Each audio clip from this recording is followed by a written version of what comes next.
Hey everybody! What's up? Welcome.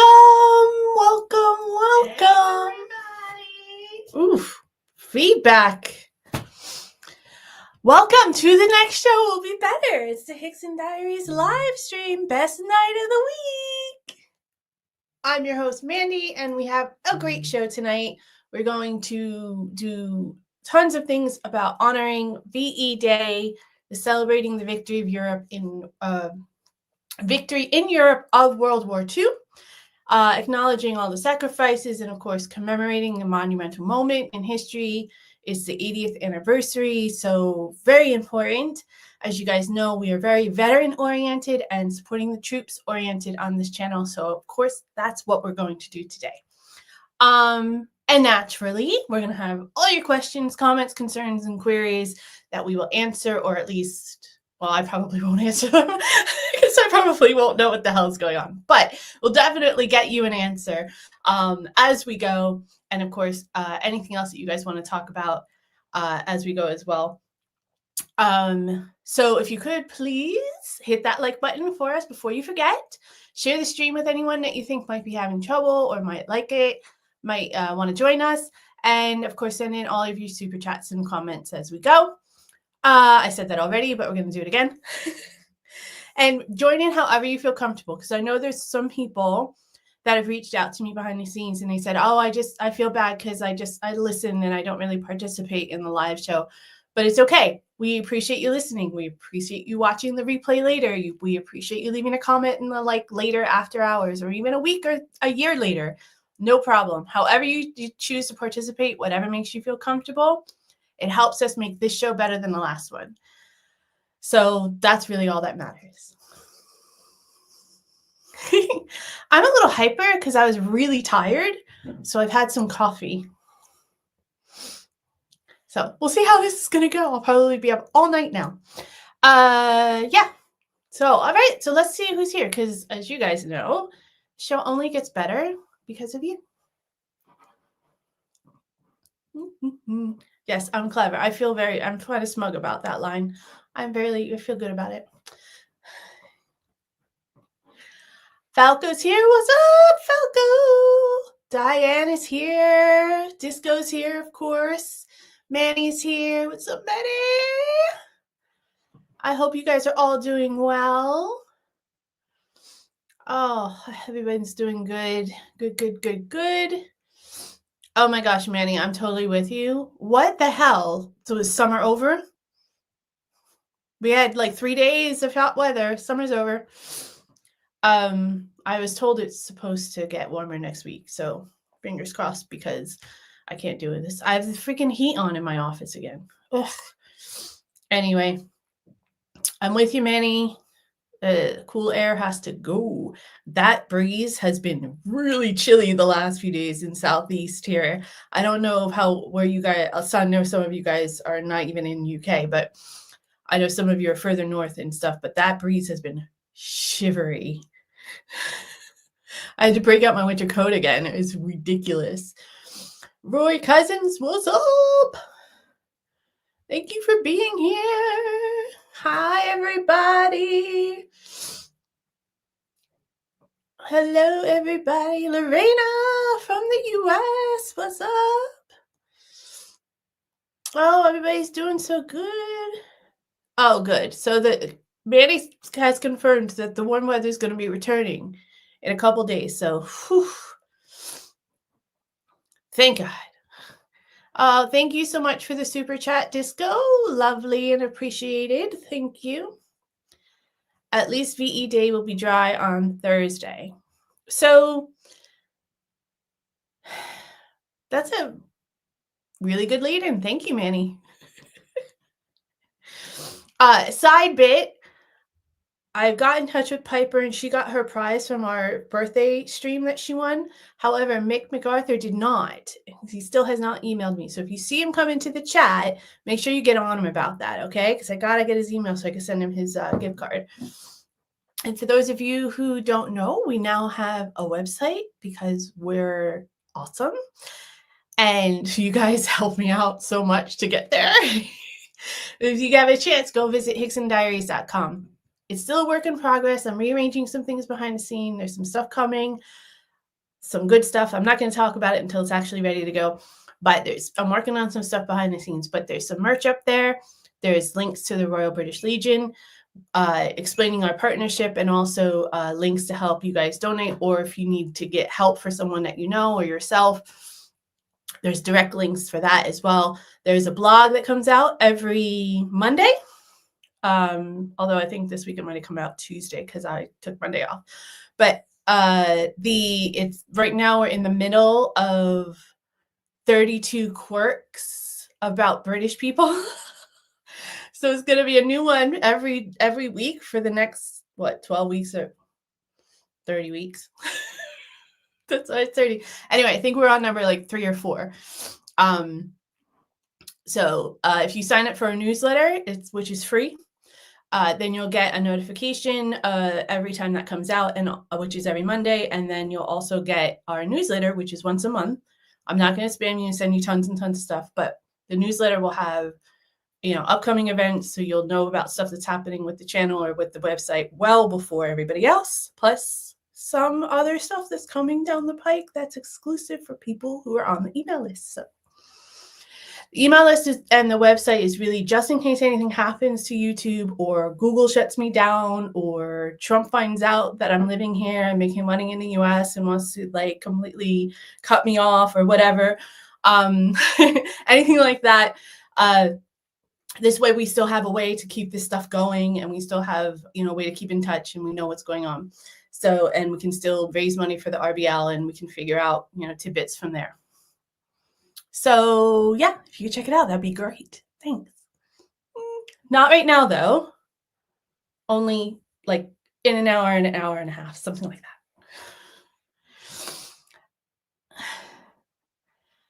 Manny says, I can't decide what to buy because there's too many choices. Well, then you know what? Hang on to it, because there's some new stuff coming. So you might find something even better. Or if you want something specific, Manny, I can figure out if I can get it. Like if you're looking for something that's not on there, or you'd rather have something else, that would be cool too. If you guys don't mind, when you do have a few minutes, if you can take a look at it, and if there's some stuff that you think would be better, you have suggestions, or you want to see some certain kinds of merchandise or some certain kind of links at all, then make sure that you let me know. Send me an email at hicksondiaries@gmail.com, or you can just leave it in the comments. I do, even though I'm not responding to all the comments, I am reading all the comments, so which is a lot easier for me. So I am reading all the comments. So it's taken me a while because there's a lot of them. You guys are very active on the community, in the community, which I appreciate very much. But yeah, well, you know what it is, Rory. It's not that there's only 32, because there's definitely not only 32. But I picked the top 32. What it was, there was actually a list I found somewhere of like 40 or 50. And I picked like 20 from that list that I thought, and then I added a bunch that I thought to it. But anyway, it's for people who maybe don't like the visual, want to do some reading, or someone like me who likes to have it silent every once in a while and just kind of, not have any noise and just want to read a book or read a little something for a few minutes. That's what I thought. So I hope that you guys are enjoying it, and any feedback you got, let me know. London has 32 boroughs. First of all, that's a lot of boroughs. Like, I knew it had a lot. Like, I knew it was huge, but wow. And I happen to pick 32 quirks. I'm incredible. I'm wondering if I knew that subconsciously but forgot. You know what I mean? Like, I had learned it a while ago, and I just like didn't think, and that's why 32 stuck in my head. But hey, I'm just gonna settle it down to the fact that I'm a genius. I think that's fair. Manny, who's one of our members, if you want to become a member of the Mandyverse Collective, hit that join button. Manny says, Mandy, I'd love a Hicksondiaries Apple Watch 9 band in black and red. I don't know that you'll be able to find that in the gift certificate value range. I have no idea what a Watch, Apple Watch. I know what an Apple Watch is. I don't know what a 9-band is. I don't like the Apple Watches. I think there's a slight epidemic of overkill now of how to get in touch with people. And I was doing it for a while. Like I had like 6 social media accounts going, and I had some for the channel. I had some private ones. I have email addresses. I have my text, my phone. I have the YouTube channel. I was just like, and then of course all the stuff that I do for work as well. So it's just like, it's too much to manage. So I've pared it down to the essentials. I do have my social media accounts in case someone from the US decides to say hello, or something happens and I need to get in touch with someone. But I usually don't, I'm not that active on them anymore. YouTube is really the only place I'm like really active. And then, you know, my private stuff, because it's just too much. I got too much to do. I got to create content for you guys. I got to respond to your comments. I got to put up posts so we can have chats. I got to figure out what Manny wants to buy off the website. Like, it's a lot of work, guys. I don't got time for that. Ain't nobody got time for that. I've had too much coffee. It's not wild turkey, it's coffee. What can I say? Shut up. I don't know why I'm surprised. Because y'all actually think things through like that. But I knew you were in London, Disco. I just didn't know. I couldn't remember the place that you were. I think you told me once or twice. There's a lot of places, though, that people tell me. So don't take it personally. I did know that you were in London, though. Havering. You're in West.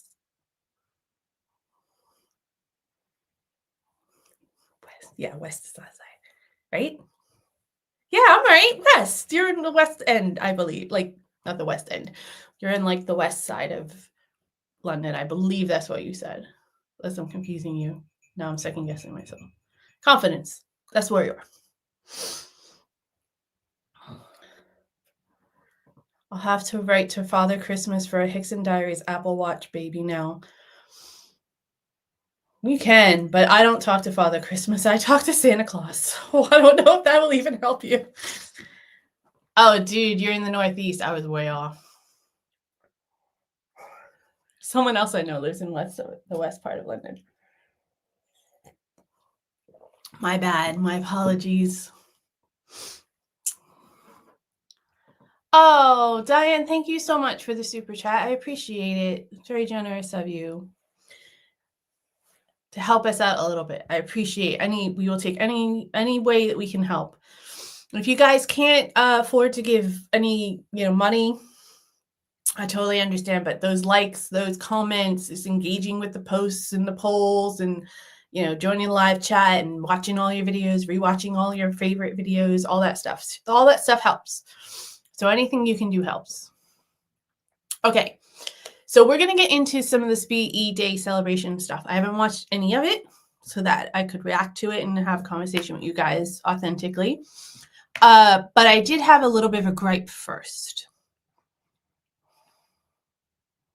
I really wanted to do like a comparison of how the US celebrates this kind of holiday and how the UK celebrates it.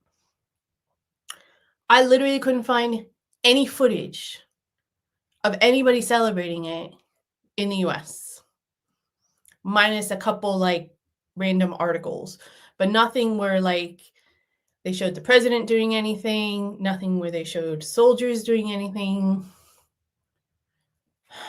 I know it's kind of sticky for the US because VE Day, although it was very important, obviously, we had soldiers in Japan, and Japan was our bigger enemy at that point because they were the ones who attacked us. This is just my point of view. This is just like my inference, right? My educated guess. But I feel like that maybe because we still had this whole big thing going on with Japan, and they were the ones who actually attacked Pearl Harbor to get us into the war, I feel like that was like the bigger victory for us, and that's really what's celebrated. And I was trying to think, my hair is sticking up. I was trying to think of like if I remember even having any celebrations really, and I don't. It's really, really sad. Found a bunch of stuff from a few years ago, which pointless. I found one video of Trump and I was like, oh, cool. Okay, at least I get like a 2-minute video of the president doing something. It was from his first term. And he wants to rename Veterans Day to Victory Day. It's not supposed to be about winning. It's supposed to be about recognizing the veterans and the sacrifice. Oh, anyways, I can't get on a tangent like that. So everything that we're going to watch is VE Day in Britain, in London, the UK. And also I have something at the end as well if we have time. It's sort of related. Yeah, it's what brought the US into the war, and then Hitler declared war on the US. Yeah, because we joined the Allies and all that. Yeah, there's a whole bunch of controversy around that as well. But anyway, so we're going to do some stuff with that today. I hope you guys are down for it. Huge shout out to anybody who is a veteran. I know there's a bunch of veterans that watch us and are part of our community, and your families, and also particularly those of you who have personally or know someone who is part of World War II. I appreciate it. Claire, hi Claire, thanks for joining. Pretty sure VE Day is on the 8th. We had the parade, etc. on the bank holiday. I'm assuming so people could enjoy it. Westminster Abbey on the 8th for commemoration. So that makes sense. And to be fair, if that is true, so it's possible that the US isn't doing anything until the 8th because we didn't have a bank holiday on Monday. We don't have a holiday on Monday. And what's the 8th is what, Thursday? So that's, I'm gonna chalk it up to that, hopefully. Anyways, I wanted to recognize it, so that's what we're gonna do. The first thing is we're gonna I found a video about what VE Day was like in London in 1945. I don't know a lot of the the European British side of the celebrations about World War II, obviously, so I'm still learning. I mean, I've seen some stuff here and there from documentaries and stuff, but I really want to learn and find out more. So hope you guys are down. This is VE Day in London, 1945 from British Movietone. I'm sure I won't make any money on these videos today, but that's fine. If you had 2 cars for Pete's sake or more, I have to get an ad blocker, bro.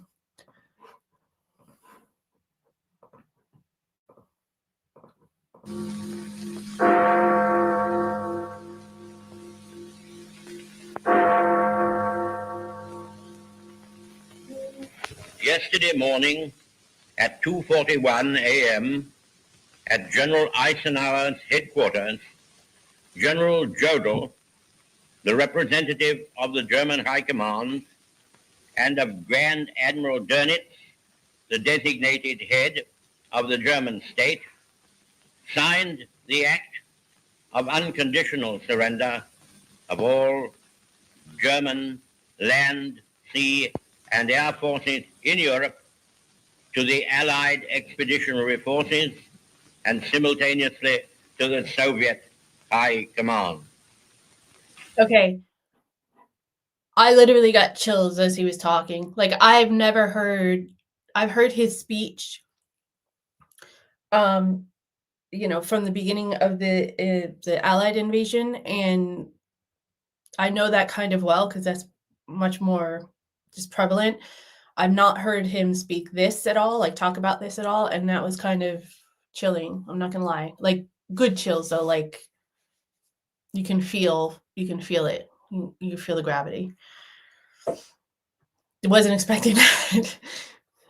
Hostilities will end officially at 1 minute after midnight tonight, Tuesday, the 8th of May. But in the interest of saving lives, the ceasefire began yesterday to be sounded along all the fronts. The German war is therefore at an end. We may allow ourselves a brief period of rejoicing. Today is Victory in Europe Day. This was the moment we'd all been waiting for. Enormous crowds had gathered outside the House and all over the centre of London to hear the end of the war in Europe officially announced by the Prime Minister. True, VE Day had been anticipated by the people of London, who'd done a bit of unofficial celebrating the previous evening. But this was the real moment, and this is how Winston Churchill ended his broadcast. Advance, Britannia! Long live the cause of freedom! God save the King! After the Premier had... It's still kind of weird, I'm not going to lie, to hear people say God save the King or God save the Queen. I'm still getting used to that. I'm still getting used to God save the King over the Queen. But it's still weird to like be around a culture where that's still prevalent, even though I'm been here a couple of years and I've been used to the fact that you guys have a monarch. It's still strange that I live in that culture. Repeated his announcement to the House of Commons, the Speaker led a procession of members, headed by Mr. Churchill and Mr. Greenwood, across to St. Margaret's for a Victory Thanksgiving service.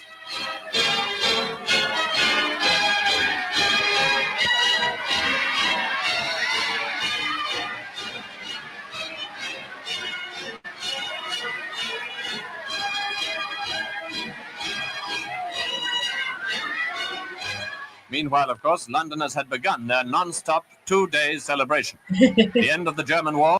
Non-stop 2 days. Yeah, y'all earned it. You deserved it. Anyone who survived all of that deserves it, by far. Had come 11 months after the landings in Normandy. V-Day came less than a year after D-Day. But it was the end of nearly 6 years of war in Europe. No wonder people went a bit crazy. And this was it in the West End.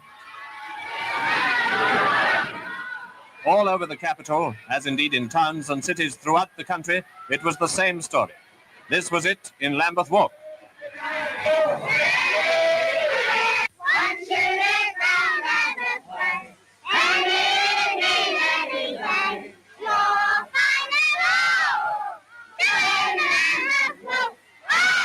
I have no idea what they just said.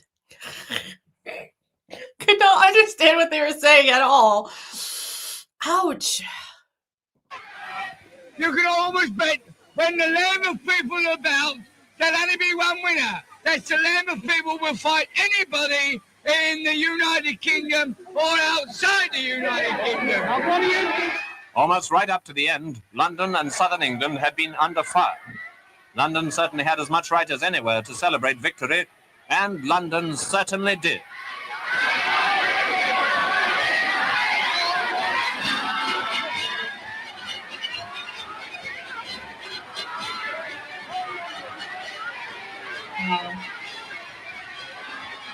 Naturally, that's like crazy. I'm pretty sure I'm right.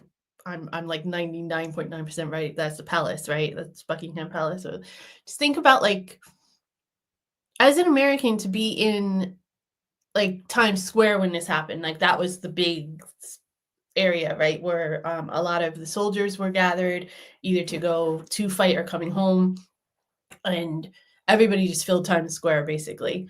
That's my memory of watching footage of the US when VE Day happened. So it's so weird to see Buckingham Palace behind there. Rightfully so. You guys, like I said earlier, you earned it. But it's so funny to see that and not like skyscrapers. Approaches to Buckingham Palace were almost continually jammed. Vast crowds outside the palace cheering and waiting. And when the royal family appeared first by themselves and later with Winston Churchill, how they cheered.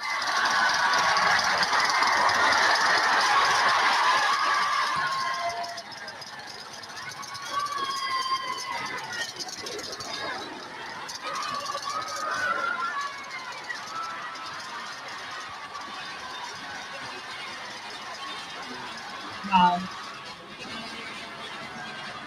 It's like I said, it's still so like almost surreal to see, even today, modern day, monarchs and royals on the balcony. It's so weird.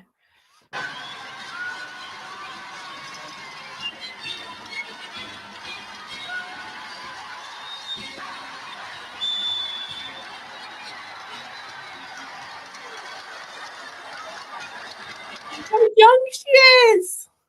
Jesus.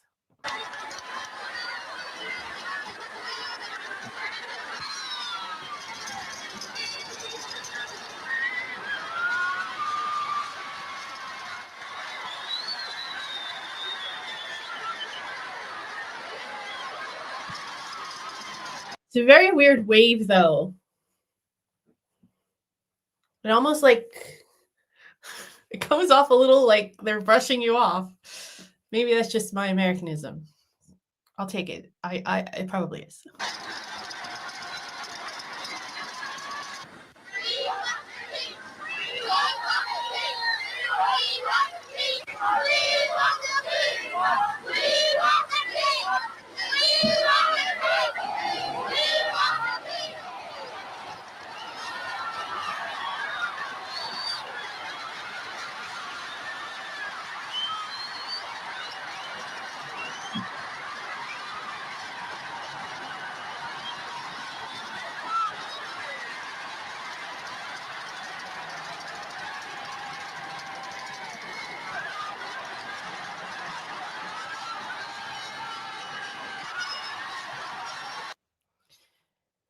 Do you think, I mean, of course, I'm sure they were happy and excited, obviously, to see the war end and for peace to be throughout England and Europe.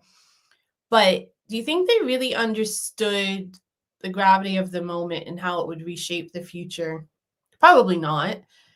I get probably the king and the prime minister probably did it, in a certain way, because they had been through the whole thing and they saw, probably and heard more than anyone else. But the people that are the other people that are in that vicinity and celebrating and everything, it's just such it's a milestone, not just because it's the horrible an end to such a horrible period in history, but it's also like the beginning of a big period of history as well. You know what I mean? I don't know. I often think about that when I watch all these World War II stuff.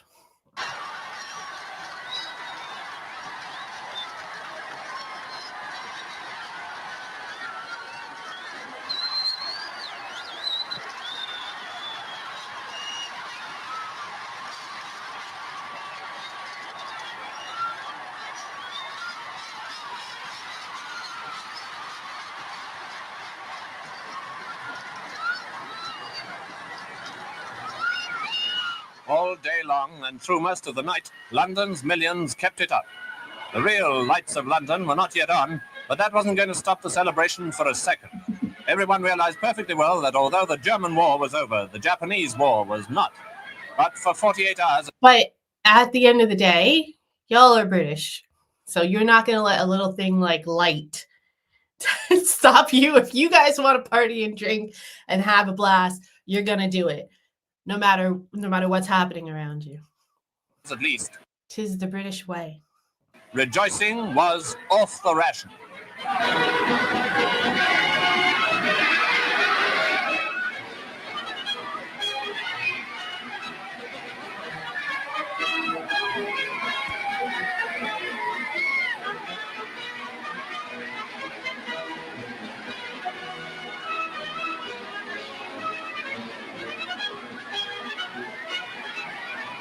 Wow.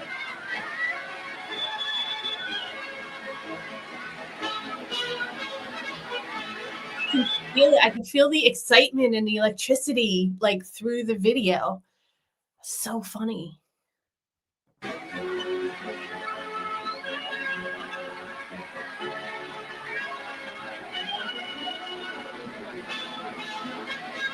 probably would have been swimming in the fountain. I would have been toasted and swimming in the fountain. Totally sounds like something I would have done. I would have probably been swimming like around it.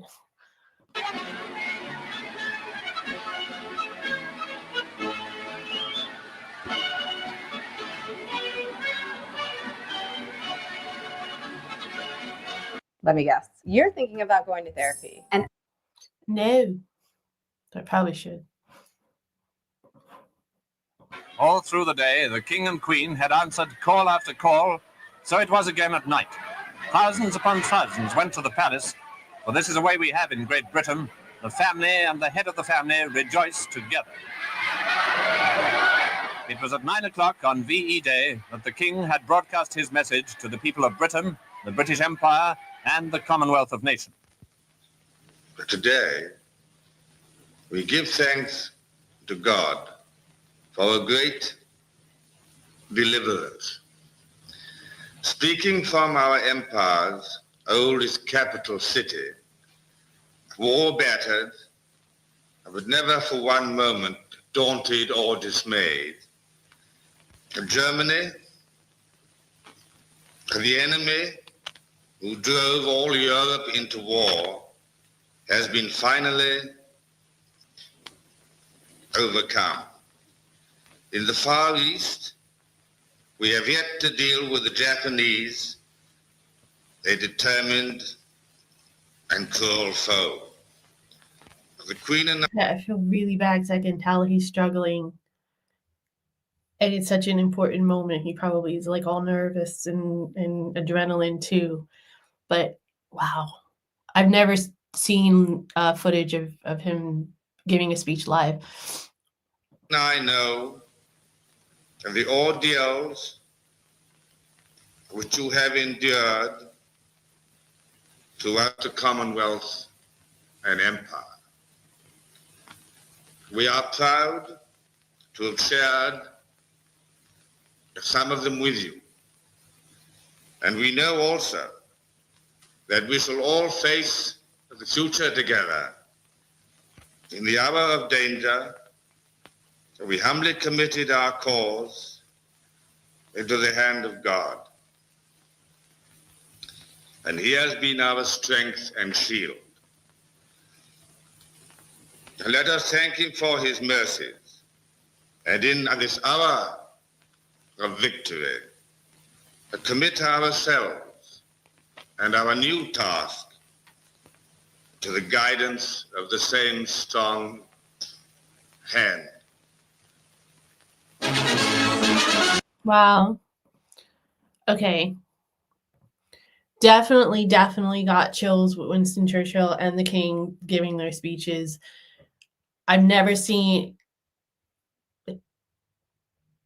It's not Edward. Edward's the one that advocated. George? I think. Yeah, it was his stuttering, right? Yeah, I remember I saw the King's speech.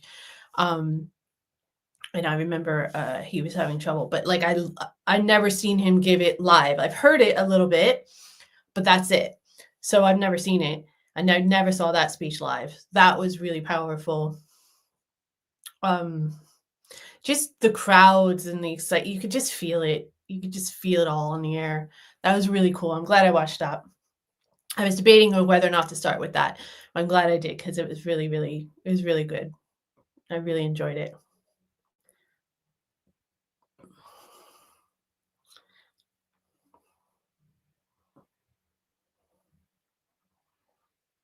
I know, Manny. I'm not even going to waste. I appreciate your comment, Manny. You know I do, but I don't want to waste any more breath on him. It's too important of a show.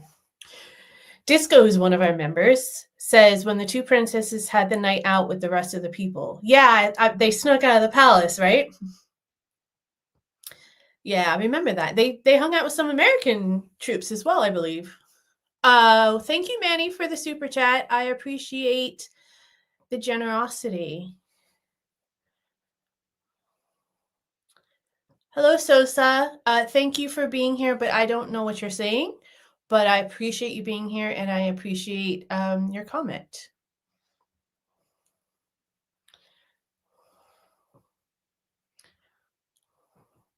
Amen, Falco.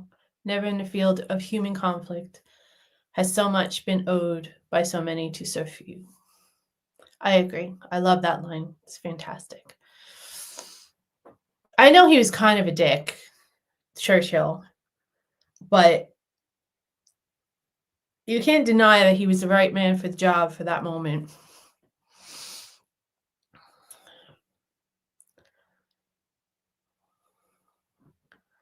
Oh, Claire says, bless them during the Lambeth Walk. My family hail from Lambeth back to the 1700s. Awesome. Thank you for sharing that. That's incredible. That's what they were singing. I see. Okay. So that's what they were singing. I really had no idea what they were saying. But I know the Pearly Kings and Queens.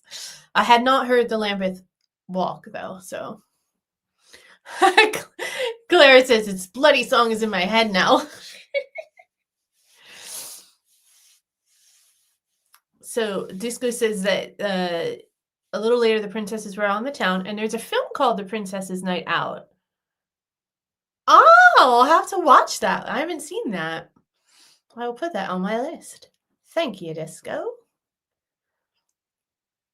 The Queen Mother's brother was killed in the First World War. Oof. Oh, Falco says the film is good. Okay, I'll definitely check it out. Not that I wouldn't have just needed your recommendation, Disco, because you haven't let me down so far, but it's always good to know that lots of people like it. Yeah, the king had a speech impediment, yeah. And he didn't like because of the stutter that he had. Yeah, but hey, he still did it, right? He wasn't supposed to be king, in all fairness. So he was supposed to have all that pressure on him. Damn Yanks. Must have been awful for him to do that, but Lionel Logue helped him to overcome it. Yeah, I love that movie, The King's Speech. I think it's a great movie. Who plays Lionel Logue in that? What's his name? I know he's in a ton of movies, but I remember I recognized him from Pirates of the Caribbean. He's fantastic in that movie, though. I can't remember his name. Damn it. You guys know, put it in the chat for me. Okay, so fantastic film, a fantastic little bit. Loved it. So now we're going to move on to some of the stuff that happened over the weekend that I've been dying to see. So the first thing is VE Day 80 live, the parade. Now, I don't know that we're going to watch the whole thing because it's 36 minutes, but we might. We can have a bit of a chat while we watch it. This is from BFBS Forces News on YouTube. So I just thought it'd be fun. I haven't seen a parade in a while. Your parades are very different. Ours are very noisy and flamboyant. Yours are more reserved and respectful and kind of low-key comparatively. Shocking, really, when you think about it, because that's doesn't represent each culture at all.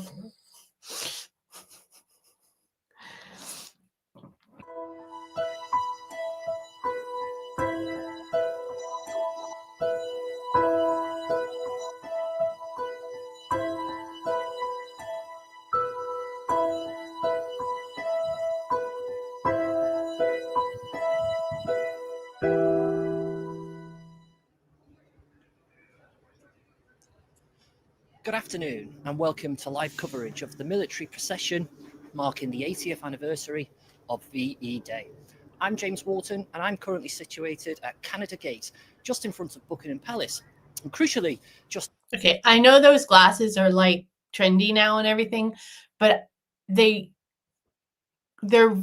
remind me of like the nerd glasses from the 50s.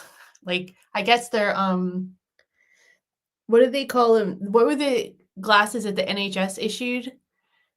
NHS, I guess they're called NHS glasses. But I remember my partner called them something specific, but they all, because they were all the same. There was that black frame kind of thing, and they were kind of big, and they made them pretty much just in front, same size all for everyone, one size fits all. So, anyways, that's what it reminds me of. No offense to this person, though. I don't know who that is. So, of an important location, the Royal Box, which is currently occupied by His Majesty the King. What's up, TJ? Thanks for joining us. War.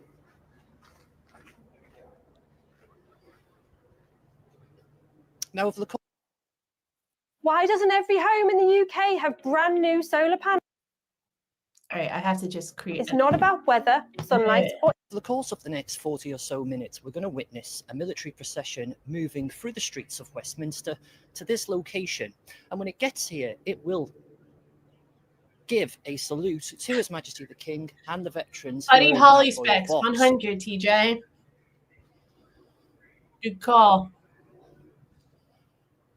The procession itself stepped off about 10 minutes ago from the starting point at Parliament Square, and right now it's making its way along the procession route, taking in some key landmarks, including the cenotaph, the national focal point of remembrance. From there, it moves along Whitehall and gets to the bottom edge of Trafalgar Square. It'll then take a left, going under Admiralty Arch and onto the Mall. It'll then navigate the 43/4 of a mile or so distance to this location when it will provide that salute. Now, it's been a busy day in the nation's capital, and actually earlier today we went behind the scenes to see one of the key units involved in this ceremony prepare. The Household Cavalry Mounted Regiment, based at Knightsbridge, Hyde Park Barracks, is a fully self-sufficient regiment that looks after approximately 200 horses and personnel. Earlier, we saw personnel prepare themselves and their horses for the big occasion, which is now underway.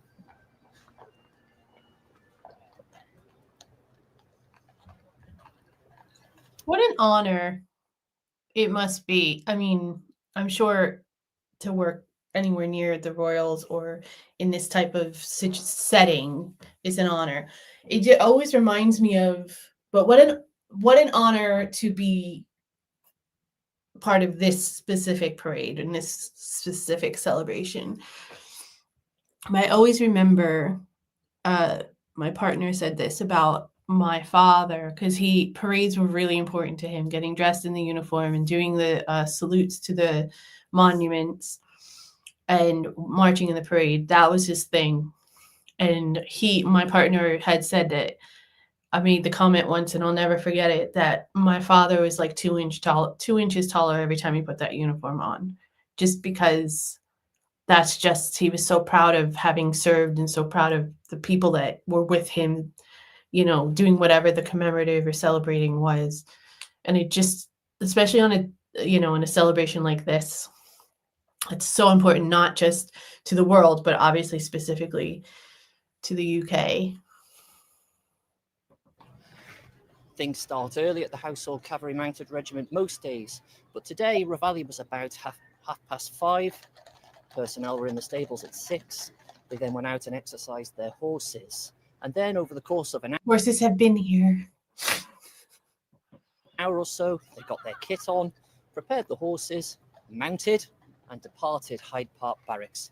They moved themselves to the starting location. And as I said, about 10 to 15 minutes ago, when the procession got underway, the Household Cavalry, who were near the front, stepped off. Okay, we're going to go through this a little bit. One of my contingents from Ukraine, but also he's taken up his seat in the royal box as one of those important figures in military life. And here's what he had to say to us. It's another magnificent day. It's a national day. It's a piece of our pageantry. But we've got people from the Royal Navy, Royal Air Force, the British Army. They will be marching in about 30 minutes' time. But they're accompanied by contingents from Ukraine, from our NATO allies, and also from Commonwealth countries. And then later, we will have a flypast over 20 aircraft. And as ever, we will have that spectacular moment when the Red Arrows fly over Buckingham Palace. So this is a very special day. And it's all about our veterans. It's about acknowledging what they achieved for us and the debt of sacrifice we owe them and that gratitude that we want to express.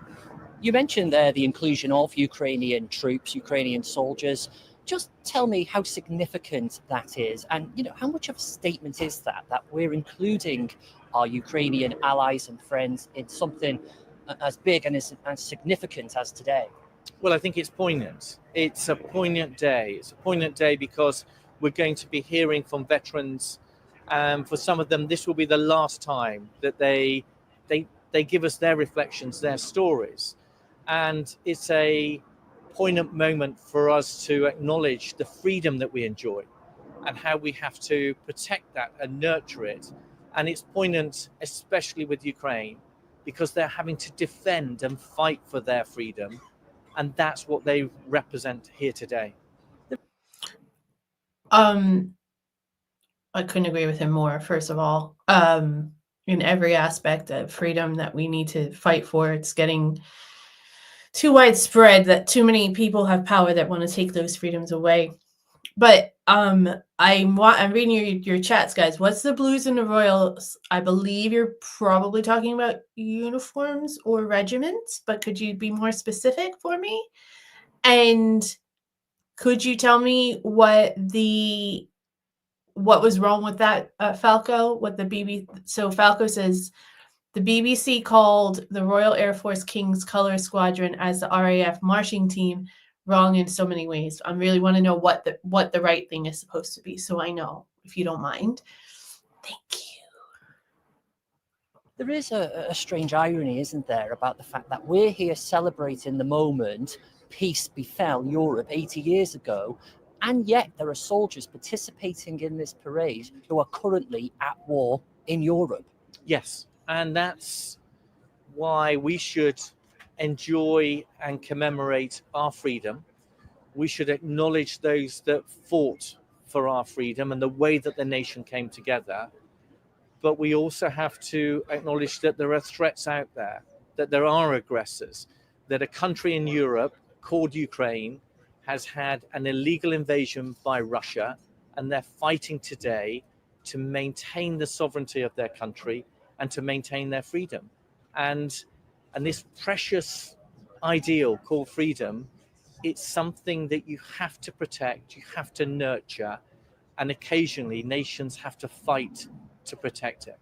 And just in conclusion, Admiral, perhaps a few words on your pride as the man in charge of the armed forces, bringing all these personnel together to the capital. I know you've had busy rehearsals in the likes of Purbright. A couple of days ago, you had a midnight rehearsal on the streets of London. Just how proud are you as the officer in charge? So I'm proud to be the head of the armed forces, but I'm really grateful for the people that will be marching past. I'm super grateful to our garrison sergeant major. So he's the person that pulls all this together, not me. He's the person that gets everybody so that they are ready for such a public display. And then I know that the men and women that are out there, that they will reflect the best of our armed forces. I know that they're proud to be here, and I'm really grateful for their contribution. Okay, so the blues and the royals are the cavalry with the blue jackets and the red tassels from the helm. Got it. And TJ, what is REME? I'm sure I could probably figure it out, but this is a long video. I want to try to get to everything that I had planned today. The horse guards. Okay, keep an eye on the horse guards. And please don't tell me that they're disbanding the Red Arrows. That would be sinful. That would be terrible. Don't do that. Now, Admiral Radakin is in the royal box, as is His Majesty the King and other senior members of the royal family. And we can just see in front of the royal box just now, the front of the military procession is passing by. Now, the procession is led by Major General James Bowder. He's the officer commanding the Household Division. As such, he is the senior officer responsible for all state ceremonial occasions here in the nation's capital. And while his focus will be firmly on today's activities in the coming days, and certainly within a week from now, his attention will shift to the other events that are on this year's ceremonial calendar, most notably the King's Birthday Parade, known as Trooping the Colour, which is due to be held on the third weekend of June. Now, if we just pan to the left, we can see the next part of the procession just coming into our area here. And in fact, that's the King's Troop Royal Horse Artillery, and they are performing a royal salute and eyes left to His Majesty the King as we speak. They're being led by Major Luke Wadman, and we can see him right at the very front there on his brown horse, I have to say, immaculately turned out, which of course you would expect from ceremonial soldiers of this caliber. one to watch with the King's Troop, and it might be obvious to say, but their horses are brown. Now that makes them different from the Household Cavalry Mounted Regiment, who ride black horses, apart from musicians and trumpeters who tend to ride greys. So even your Now, the horses are segregated by regiment and wow. I don't know that that's. I'm trying to think. I don't think we have a lot of horse regiments in the U.S. forces anymore. We have a lot of tanks. I know that. Yeah, I'm trying to think. There must be some kind of cavalry still, but I can't think of anything really that I've seen. We don't even really have that many policemen on horseback either.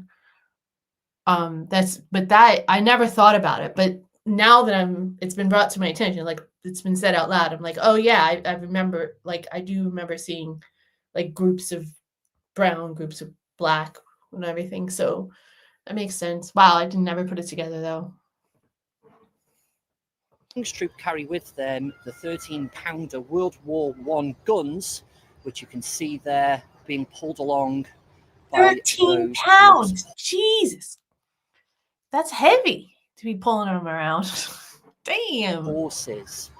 When the guns are on parade, due to their status as playing significant parts in the fighting of the Great War, nothing takes precedence over respect, and that's why you often see soldiers, regardless of which regiment they're from, saluting the guns as they pass them by.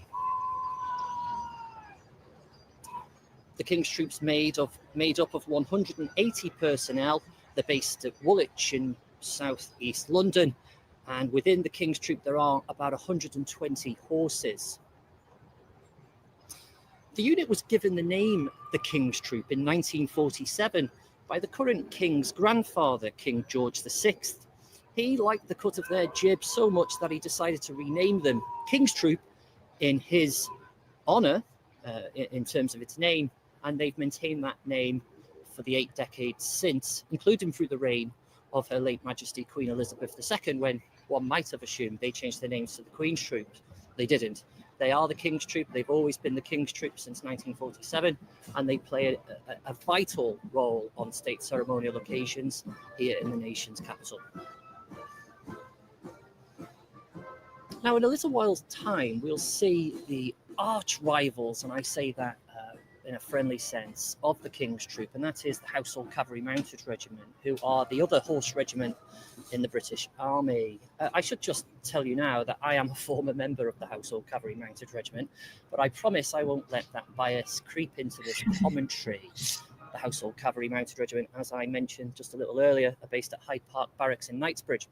And you can only imagine what it's like to arrive at that location as a 17 or 18-year-old trooper, finding yourself in the centre of London and having access to all that offers, not to mention the glamorous role itself, which sees these soldiers, once fully trained, participating in major occasions like this, often in close presence to His Majesty the King.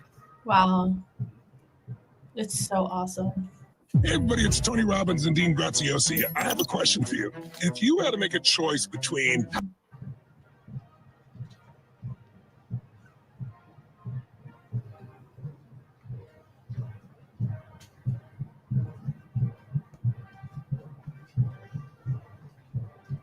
Leading the Household Cavalry today is the band of the Household Cavalry, and they're led by Major Craig Bywater.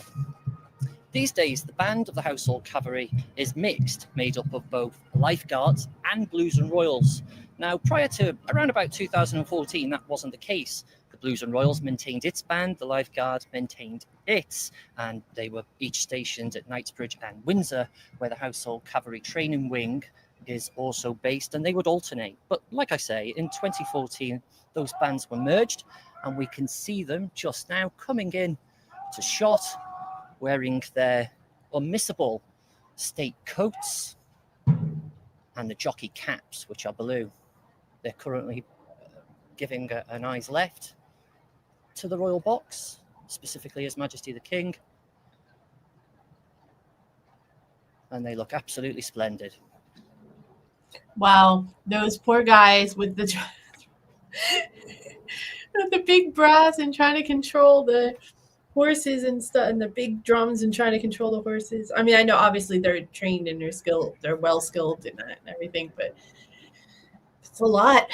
It's a lot of work.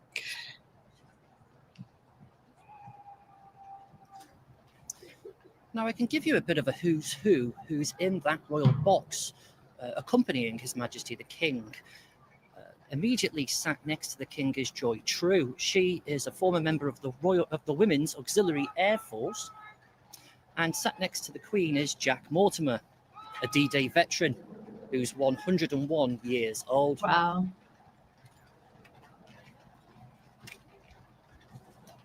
Now, here come the front of the Household Cavalry contingent of this parade, the lifeguards. Now, you can see right at the front of the lifeguards, the trumpeter on a grey is performing a royal salute. I know. It sounded like a kazoo. I'm not trying to be disrespectful in any way. You got those of you who have followed this, you know, but it sounded like a kazoo. Just the sound. I know that's not what it is. It sounded like it.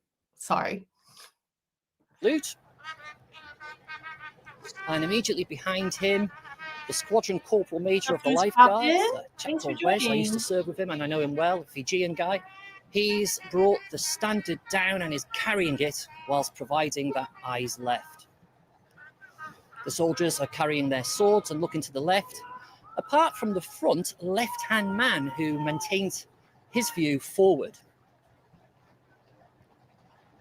We can see a dismounted member of the lifeguard squadron marching behind that group. Very smart indeed. Now, I did promise I wouldn't be biased, but here come the Blues and Royals. Thank you for My clarifying, Falco. It's really good to be stood here looking at them right now, performing on this important occasion. They've got their own trumpeter, and you can see him on a grey at the front next to the division commander, who's performing a royal salute, forgive me, whilst looking left. Fantastic.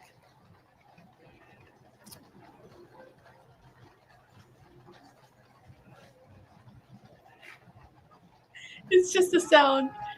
Who's popping? This is the VE Day It takes parade. about 6 months. It's not about the soldiers in Royals. It's about the VE Cavalry Day to complete training at the Household preparation. Cavalry Training Wing, which is based in Windsor, as I said earlier. 99% of those who arrive in the Household Cavalry Mounted Regiment, fresh out of basic training, because let's not forget, first and foremost, these are soldiers we're talking about. 99% of those personnel have never ridden a horse before. And if you just think that in the space of 6 months, they go from complete novice to being given the responsibility of navigating half a ton of horse, often a few feet away from His Majesty the King, I think that just demonstrates how good that training is and how... Wow. That's crazy. It'd take me a lot longer than 6 months. I'll tell you that right now. much of a turnaround the individuals go through throughout the process. I was 17 when I did my 6 months in riding school, and it was probably the best 6 months of my life.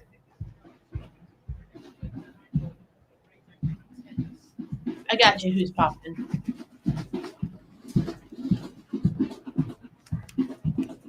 I always love the drum march. So who's Air next? drums. Well, I can I always tell you. loved that.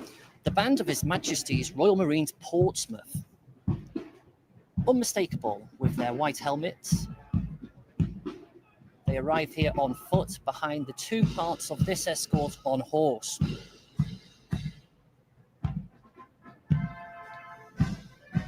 This specific band is a descendant of the band of the Royal Marines Artillery, which was formed in 1861. Oh, that's interesting. Unlike the detachments of horses that have passed us by, the marching contingent of this military procession is now navigating to the left, and instead providing an eyes left, is now providing an eyes right to the king.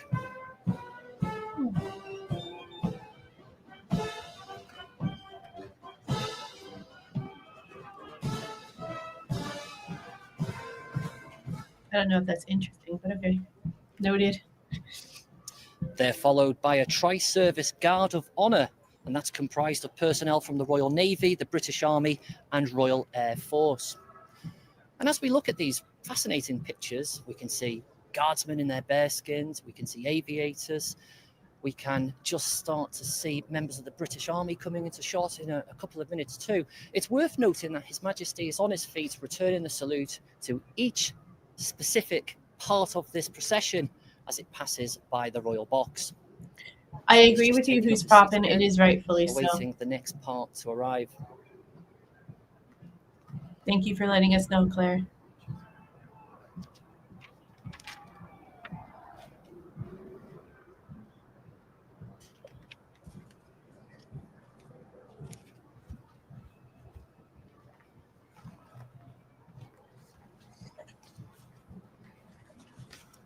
Now, there are a lot of personnel involved in today's activities that perhaps don't get the opportunity to participate in state ceremonial occasions to the tempo that perhaps others do. I just want to say the box, the royal box. I mean, when you think of a royal box, I mean, I always think of I guess medieval times or Tudor times or something, where it's really ornate with the covers and the flags and stuff. It's kind of anticlimactic to see it in this capacity, to be honest. Is that there are personnel drawn from other parts of the armed forces getting the opportunity to be here in the nation's capital, putting on their smart uniforms and locking eyes with the king as they provide that royal salute, marching past the royal box. What a proud, impressive moment, though, to be able to do that, right? If we can just return to the royal box, and I'm joined by my colleague Lewis, the cameraman here. I'm just going to direct him in. The royal box, there is more veterans, of course, in there from the Second World War, which is an increasingly group of veterans that are reducing in number. But I can tell you that sat next to the Princess of Wales is Bernard Morgan, and he is 100 years old and a veteran of D-Day.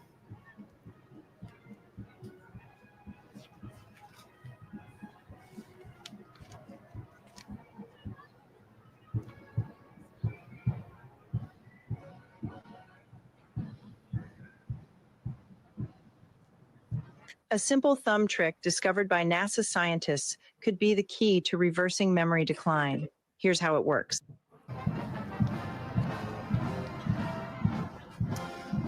I know you can see pictures of other parts of this military That's a procession beautiful as it makes shot its way right there. to this location. What a Today, gorgeous it's shot. really Oh, look notable at that. to That's say that incredible. within the parade are personnel from the armed forces of Ukraine.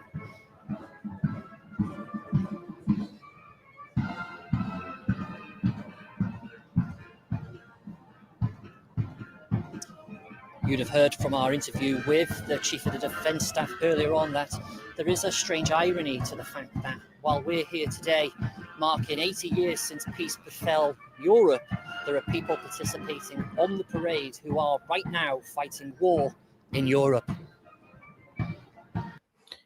Yeah, that's a very poignant moment. TJ, that raises a question I thought of earlier today. Is it custom for me to wear a poppy or something on BE Day, so that on Thursday, as a commemorative, or is that something that is not? I don't want to be disrespectful, so I just wanted to ask and make sure, because as far as I know, we're not doing anything on Thursday, but I wanted to do something. I wanted to commemorate it somehow. So wearing my poppy pin, would that be appropriate or is that inappropriate? You let guys know. This sounds cool though. Our office isn't doing anything like that. They don't care. That sounds like fun though, TJ. I know poppies are in November typically, but because this is an anniversary, is it something that you wear or is it not? I don't know. I'm asking because I'm still learning. So I don't want to be disrespectful by wearing it and then people will be like, what the hell? The flags of the Commonwealth being carried past the royal box at this time, followed by personnel drawn from across the Commonwealth, including military personnel from Canada, Australia, and New Zealand. Yeah, my partner has it on his coat, so it's just like whenever he puts his coat on, you know, it shows. And then he wears it on in November that whole day.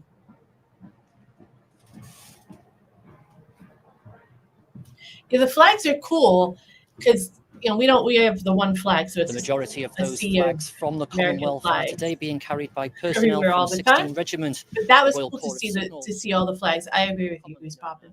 the Royal Signals. And there we have it, just coming into shot now, the detachment of Ukrainian soldiers with that Ukrainian flag being carried very proudly, it has to be said. Now passing the royal box, and that Ukrainian soldier at the very front saluting to the right as he goes. The king's on his feet, acknowledging that salute and returning one. What a moment. They draw applause from the veterans in the royal box, the veterans who fought the last war in Europe, applauding the bravery and the efforts of those fighting. I applaud everybody, but right now they're in a war. They're in the middle of a war that should not be.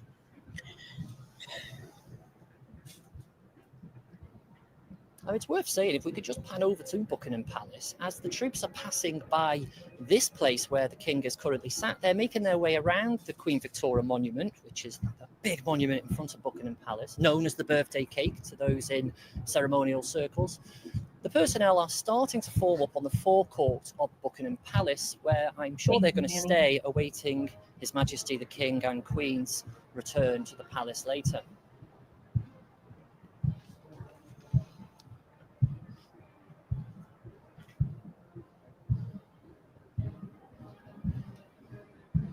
And we can now, at this location, hear the music from the next band that's coming into our place, and that's the band of His Majesty's Royal Marines Collingwood, who were formed in 2009.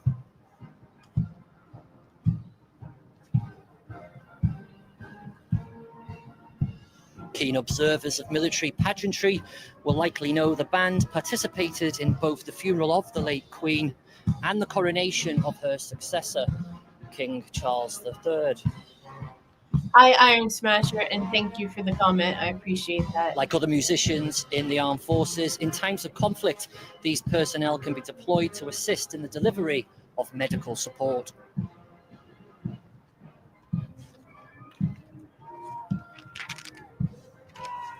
They're followed by the Royal Navy Marching Detachment, made up of personnel from the Royal Navy Ceremonial Guard based at His Majesty's Naval Base Portsmouth. He almost said hers.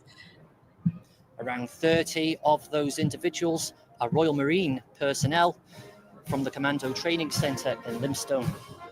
Oh, that's cool, TJ.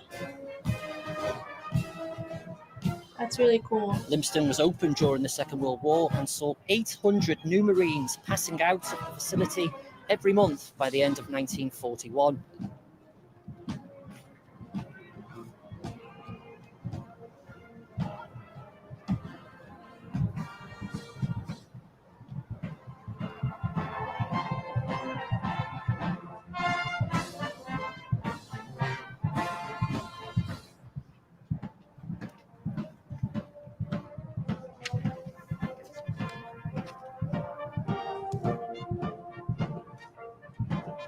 Next to arrive at this location will be the band of the Royal Corps of Army Music. Now, within this band are musicians drawn from regional army bands, including Tidworth, Colchester and Catterick.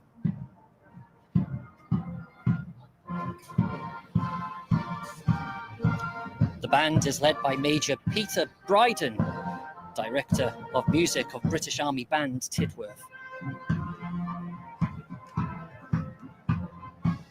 So obviously this is a very special parade for making its way past the royal box now, and of course following this army band is the army contingent of this procession. But it's a little bit interesting to me from this perspective because American parades are very much more of a to-do. So there's like 3, fire 4, engines 5, and and 6 battalion police, and Royal there's like Electrical old Mechanical Engineers, cars REME, and formed in floats 1942 and during the stuff. Second World Obviously, War. I don't know that it would be for this type Also of in thing. I there don't know are that it would be personnel from much 10 different than this. Queen's own Gurkha Logistic But Regiment, it's just who were it's raised very in strange because that's what 1958 I in grew up Singapore. seeing, watching my dad and everything march. Also in there is 1, This is 4, weird. 7, 11, 27, and 151 Better, I Regiment think, RLC. especially in this 151 Regiment being an EOD specialist unit, also known as the Bomb Squad. There's also in that contingent 1 Military Work in Dogs Regiment and 3-5 Engineer Regiment, EOD and Search. And the and Search is really important for that unit because while the Royal Engineer bomb experts who turn up to devices and locations, both on operations and even domestically, they often have to put a bit of effort in to actually find devices. So when we spend time with EOD and Search, and we're lucky to do so at Forces News sometimes, they're really Iron Smasher says one of my great granddads fought in Africa during World War II, specifically in Egypt, and was in London during VE Day. That must be a hell of a story. EOD and Search. That's so cool. These are cool uniforms. They look like police uniforms, American police uniforms. American police uniforms. We can see that those troops in the Army Marching Detachment who have now passed the Royal Box are moving out of this base and actually in the direction of Wellington Barracks, which is the Army base situated just next door to Buckingham Palace. When I used to be based at Hyde Park Barracks, I used to have to cycle down to Wellington Barracks to see the dentist. It's where the Army dentist is if you're based in London. I always think it's probably a closer dentist for the soldiers based here than what the King has access to in Buckingham Palace. It's probably closer than the palace and being in the palace. Actually, probably that thing's huge. Like all parades, personnel are participating in order of seniority. That's why we saw the Royal Navy first. They've been followed by the British Army. And now, the junior of the 3 services, the Royal Air Force. Leading the way is the Central Band of the Royal Air Force, one of 3 regular RAF bands currently based at RAF Northolt in West London.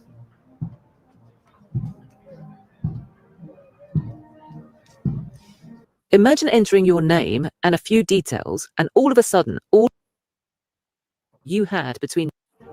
Now, the band itself was formed in 1920, but interestingly, it traces origins to before that, to before the Great War, in fact, and the unofficial bands of the Royal Flying Corps. That looks really cool with the gold on the gray like that. I like that. Behind them is the Royal Air Force Marching Detachment. Personnel are drawn from the King's Colour Squadron and 34 Squadron, based at RAF Leeming. Leeming is the RAF's sole air base in the north of England. And how about this for a fact? Its runway there is north-south facing, which for strategic purposes is very important, I'm told. 34 Squadron's part of the RAF Regiment. The RAF Regiment was formed in 1951. Did King Charles ever fight in active duty? Was he in active duty, or is it honorary because of his position? Because I know the Queen fought in World War II. She was in the motor pool, right? So we should just say also in the Royal Box I today, know of course, Prince Their Harry Majesties, fought, the right? King and Queen, other senior members of the royal family, but also the Prime Minister, Sir Keir Starmer, the Leader of the Opposition, Kemi Badenoch, Mayor of London, Sir Sadiq Khan. Probably not. Yeah, because William didn't either, right? But he's got the uniform because of his position. And sitting rank, next to the Princess Royal, RAF veteran Gilbert Clark, who was present at D-Day. Sat next to Sir Timothy Lawrence, veteran Ruth Barnwell, 101 years old, and an ex-Wren.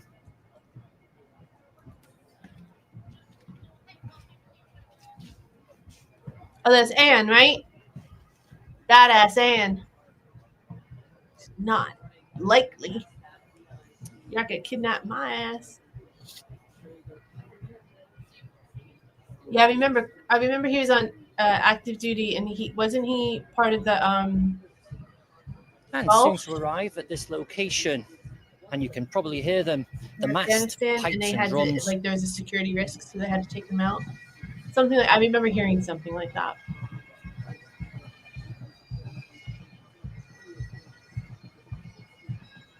This is the RAF, Falco?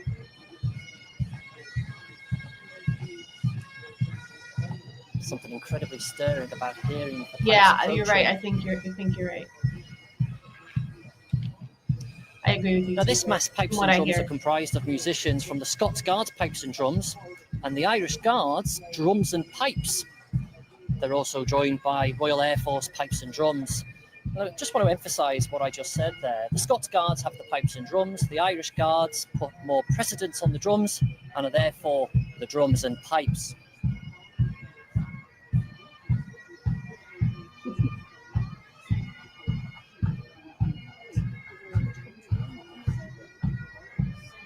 I don't know who's popping, but I do know that I wouldn't want any responsibility that the king has.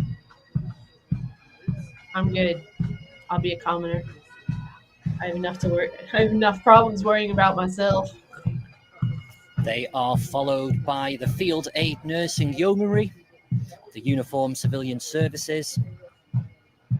You can just see there police officers marching smartly in their number 1 dress. And coming up behind them, we have the Armed Forces Cadets and Uniformed Youth. And lastly, the band of the Boys and Girls Brigade.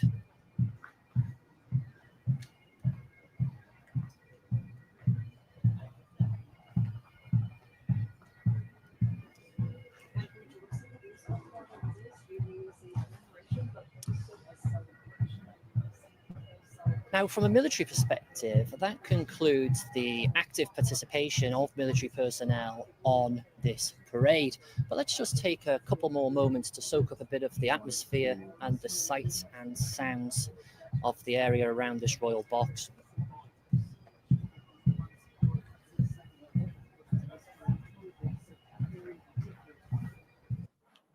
That was good. I'm glad I watched the whole thing. That was good. You guys taught me a lot about stuff that was going on. Oh, bye, who's popping? Thanks for chilling with us for a bit. I appreciate it. Have a good week. Be safe. That was good. A very different parade than I'm used to. A much more understated parade than I'm used to, which is not what I mean, I expected that because it's British, but just funny. I haven't seen a full parade like that in a while. God, I look tired. Jeez, y'all. Why do you tell me I look so bad today?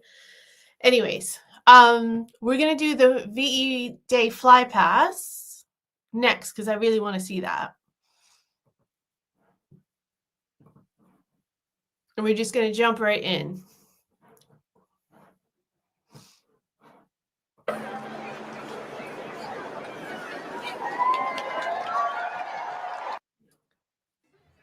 Before we get into that and while the ad is running, tell me in the chat if you're a fan of Camilla or not. Just curious. Don't want to start a huge debate. Just curious.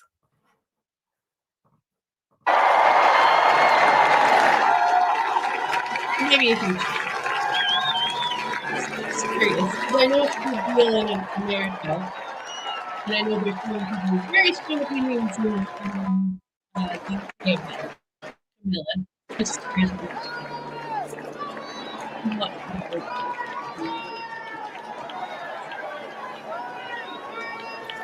The first of the aircraft to fly over the King and Queen as they stand on the balcony with other members of the royal family, the Lancaster bomber. From the Battle of Britain Memorial Flight, with its great roar, it will fly across the Mall and straight over Buckingham Palace and give its salute to a generation who did so much to defend our skies and achieve victory in 1945. And for the King and Queen, just as it must have been for King George VI and Queen Elizabeth, with their 2 daughters, Princesses Elizabeth and Margaret Rose, with their champion Prime Minister, Winston Churchill, between them. Let us remember quite what a victory it was in That's 1945, and what that generation gave to us all with this.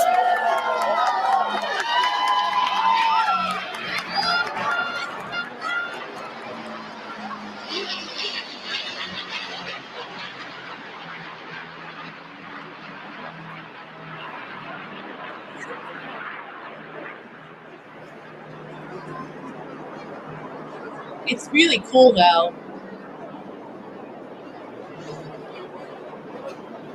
Battle of Britain Memorial Flight Lancaster saluting the King and Queen as they're followed by a Voyager and an A400M Atlas from the Royal Air Force coming down following the line of flight established by that Second World War veteran. So funny, right? Americans are very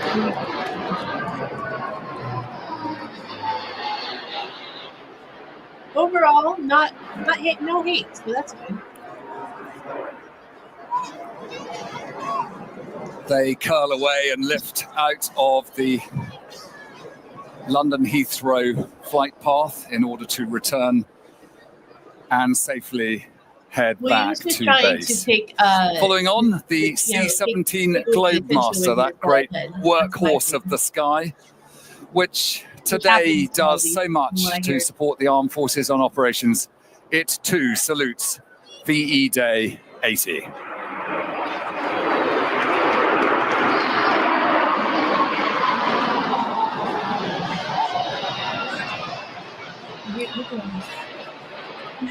He's so excited looking at me. Oh, that's cute.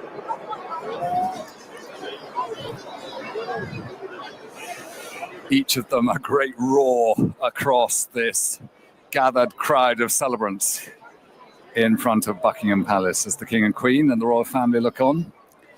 Yeah, I think when William and 3 Kate aircraft become next, King and Queen, it's going to be Poseidon different. P8, There's going to be like a which is turning point, escorted I feel here like. by 2 Typhoon. We're just a lot more what I know. That's just hi Maxwell, thanks for joining. Yeah, I know. He wants to be with you. We're not going to talk about him today. Flying over the gilded statue of Victory above Queen Victoria and watched by the King and Queen, Princess Royal, the Duke of Kent, and the Prince of Wales. right? And And was in now active duty, 1 right? rivet joint, Okay, you'll know that. which is escorted by 2 Lightning. Listen to the roar. That's cool. It looks like I'm speaking.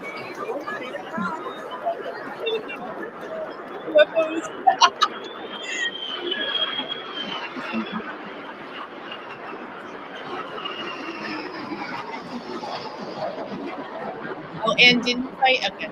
And was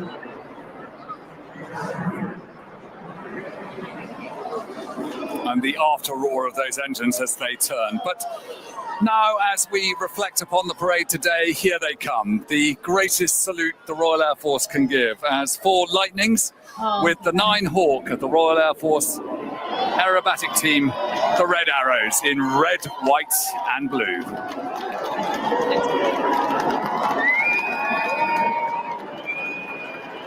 yeah, they're so cool, the Red Arrows. They're so cool. Look at that. That looks so awesome. So awesome. Don't worry about it, Scott. Thank you for coming. I appreciate it. I don't keep time. As you can tell. And the smoke hanging over London there as the King and Queen have taken that great salute from the Royal Air Force of yesteryear, the Lancaster, and those aircraft which have continued to say, we salute what was given to us in 1945, the immense privilege of peace, as the national anthem is played at Buckingham Palace.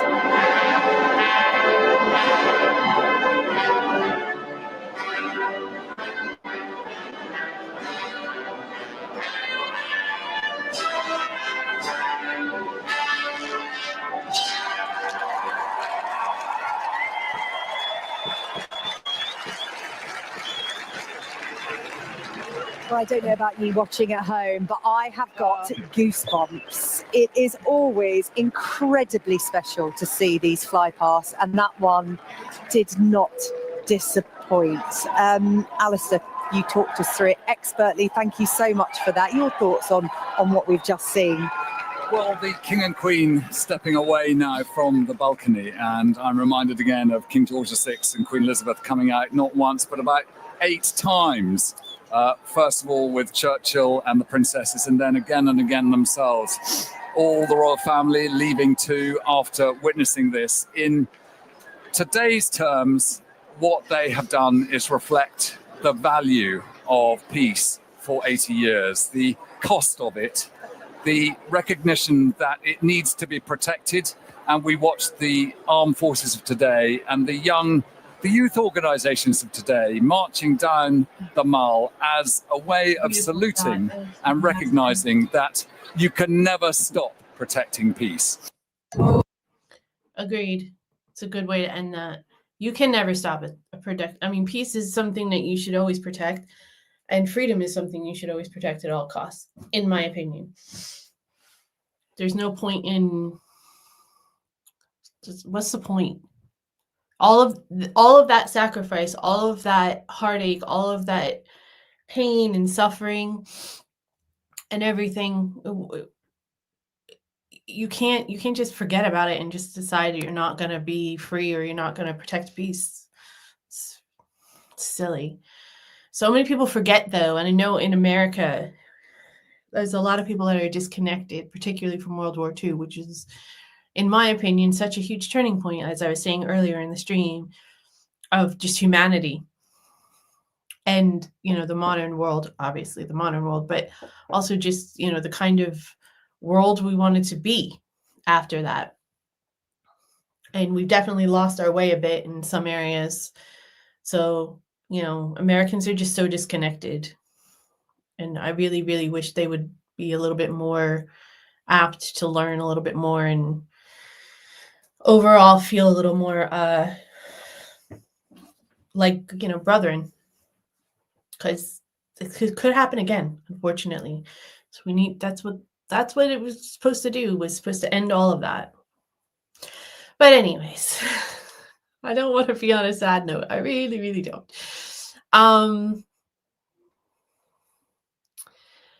Yeah, I thought there'd be a little bit more to disco, to be honest. But again, I'm coming from an American perspective where we overdo everything and it's super rah-rah. So, but it was still good.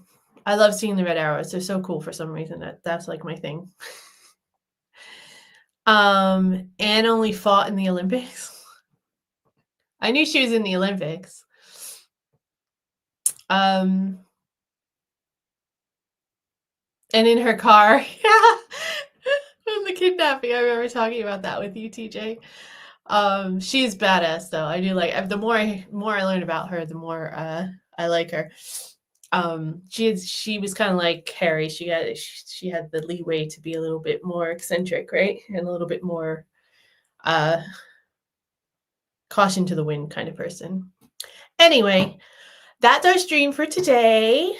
I don't want to say like happy VE Day, but I'm glad we were here to celebrate it. I'm glad it turned out the way it did. And thank you all so much for joining us today. I hope you enjoyed that. I hope it, I don't know, for me, my key takeaways is it just made me, there's a few moments where I got some chills, so that's kind of cool. I learned a lot because you guys are extremely well-versed in the armed forces. And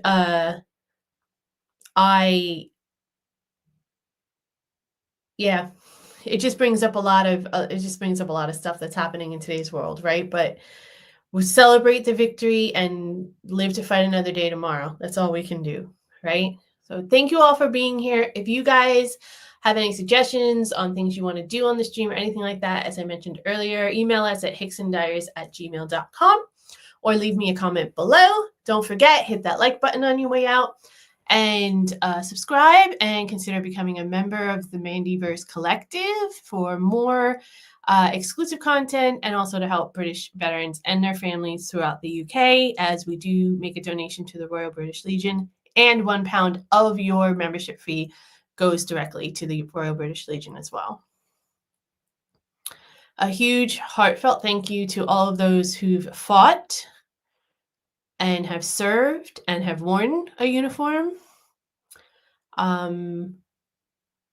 Anyone who has served their country either domestically or overseas, and no matter where or whatever capacity that you have served, I want you to know that your sacrifice is noted, and I will forever speak for you. Well, I won't speak for you. I will speak on your behalf and stand up for you and support you. This is a safe space for all of veterans and their families. And I'm sure I can speak on behalf of the entire Hickson Diaries community when I say very heartfelt thank you and appreciation for what you've sacrificed for us. Hopefully you all will come back and do it next time with me next week. Don't forget, we're live every Tuesday at 8 p.m. UK time. I hope I see you all again next week so we can make the next show even better. Because as I said earlier, it's only better because of you. Have a great week, you guys. Stay safe. Thanks for joining me. Love you all. And I'll see you next time.